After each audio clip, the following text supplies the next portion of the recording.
أسعار الدولار في البنوك والسوق السوداء اليوم الخميس الموافق 7/9/2023. ولا تنسونا بالاشتراك في القناة وعمل اللايك فضلا وليس أمرا. السلام عليكم ورحمة الله وبركاته. متابعيني ومشاهديني الكرام، إليكم الأسعار. هيسجل مصرف أبو ظبي الإسلامي على سعر الدولار وهو 30 جنيه فاصلة 90 قرش شراء، 30 جنيه 95 قرش للبيع. وأما عن بنك مصر والبنك الأهلي وبنك التنمية الصناعية، سجل 30 جنيه فاصلة 80 قرش شراء، 30 جنيه فاصلة 85 قرش للبيع. وعن باقي البنوك المصرية، سجلت 30 جنيه فاصلة 85 قرش شراء، 30 جنيه فاصلة 95 قرش للبيع. وأما بالنسبة للبنك الأهلي الكويتي، سجل 30 جنيه فاصلة 88 قرش شراء، 30 جنيه فاصلة 95 قرش للبيع. والبنك المركزي المصري سجل 30 جنيه فاصلة 84 قرش للشراء، و 30 جنيه فاصلة 96 قرش للبيع.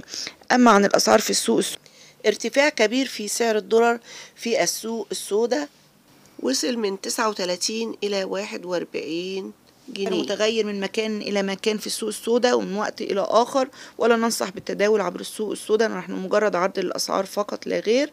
أتمنى الاشتراك في القناة وعمل اللايك فضلا وليس أمرا، وأشوفكم في فيديو جديد.